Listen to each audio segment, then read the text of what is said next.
স্বাগতম বিপিএল এর 11তম ম্যাচের পূর্বাভাস ও বিশ্লেষণে। আজকের আলোচনায় আমরা রংপুর রাইডার্স এবং ঢাকা ক্যাপিটালের মধ্যে অনুষ্ঠিতব্য হাই ভোল্টেজ ম্যাচটি নিয়ে বিশদ বিশ্লেষণ করব। এই ম্যাচটি অনুষ্ঠিত হবে সিলেট আন্তর্জাতিক ক্রিকেট স্টেডিয়ামে 7ই জানুয়ারি মঙ্গলবার দুপুর 1:30টায় শুরু হওয়া এই ম্যাচটি দুই দলের জন্যই অত্যন্ত গুরুত্বপূর্ণ। দুই দলই পয়েন্ট টেবিলে এগিয়ে থাকতে মাঠে নামবে। এই ম্যাচটি হতে চলেছে একটি শ্বাসরুদ্ধকর প্রতিযোগিতা, যেখানে উভয় দল তাদের শক্তি এবং কৌশল অনুযায়ী খেলা শুরু করবে, বিশেষ করে তাদের আক্রমণাত্মক ব্যাটিং এবং নির্ভুল বোলিংয়ের মাধ্যমে। এই ম্যাচে জয়ী হওয়ার জন্য উভয় দলকেই তাদের সেরা পারফরমেন্স প্রদর্শন করতে হবে। রংপুর রাইডার্স বিপিএল এর অন্যতম সবচেয়ে উত্তেজনাপূর্ণ দল, যাদের আক্রমণাত্মক ব্যাটিং এবং বোলিং দুটি দিকেই দক্ষতা রয়েছে। এই দলের শক্তি তাদের ব্যাটিং এবং স্পিন আক্রমণ নিহিত। টপ অর্ডারের রাইডার্সদের শক্তিশালী হিটাররা আছেন, যারা ইনিংসের শুরুতে তাণ্ডব চালাতে সক্ষম। অভিজ্ঞ খেলোয়াড়দের উপস্থিতি এবং শক্তিশালী ব্যাটসম্যানদের সাথে এই দলটি পাওয়ার প্লেতে প্রতিপক্ষের উপর চাপ সৃষ্টি করতে পারে। বিশেষ করে তাদের ওপেনাররা যারা দ্রুত রান তুলতে পারেন, তাদের উপর অনেক কিছু নির্ভর করবে। মিডল অর্ডারেও রাইডার্সদের শক্তি রয়েছে, যেখানে তারা ম্যাচের ডেথ ওভারে একটি টেকসই ভিত্তি তৈরি করতে পারে। তাদের ব্যাটসম্যানরা চাপের মুহূর্তে ঠান্ডা মাথায় খেলার সক্ষমতা রাখে, যা ইনিংসের পতন ঠেকাতে সহায়ক।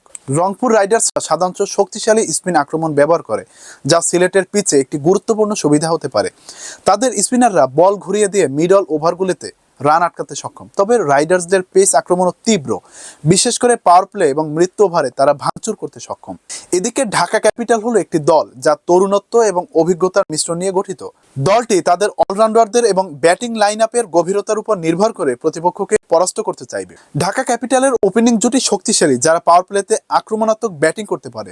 তাদের হাতে এমন খেলোয়াড়রা আছেন যাদের দ্রুত রান তোলার সক্ষমতা এবং বাউন্ডারি মারার সহজ দক্ষতা রয়েছে, যা উচ্চ লক্ষ্য স্থাপন এবং বড় স্কোর তাড়া করার ক্ষেত্রে তাদের জন্য সাহায্যকারী হবে।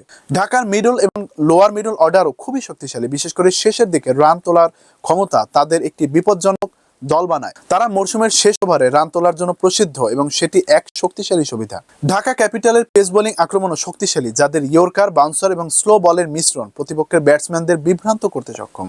ডেথ ওভারে তাদের বোলিং বিশেষজ্ঞরা উচ্চ চাপের মুহূর্তগুলো দক্ষতার সাথে সামলাতে সক্ষম। পিচ বিশ্লেষণ। সিলেট আন্তর্জাতিক ক্রিকেট স্টেডিয়ামে সাধারণত একটি ব্যাটিং সহায়ক পিচ পাওয়া যায়, যেখানে শুরুতে ব্যাটসম্যানদের জন্য সবকিছু অনুকূলে থাকে। পিচটি ভালো বাউন্স এবং ক্যারি প্রদান করে, যা ব্যাটসম্যানদের শট খেলার সুযোগ দেয়। তবে ম্যাচের মধ্যভাগে পিচ ধীরে যেতে পারে এবং এটি স্পিনারদের জন্য সহায়ক হতে পারে, বিশেষ করে মিডল ওভারগুলোতে। এই পিচে চেজ করা একটু সহজ হতে পারে, কারণ সময় গড়ানোর সাথে পিচ স্লো হয়ে যায়।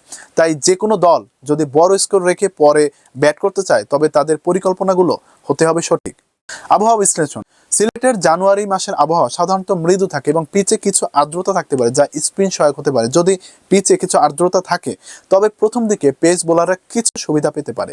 যেহেতু এই পিচে চেজ করাটা কিছুটা সহজ হতে পারে, দলগুলোকে প্রতিপক্ষের স্কোর বুঝে নিজেদের কৌশলগুলো সামঞ্জস্য করতে হবে।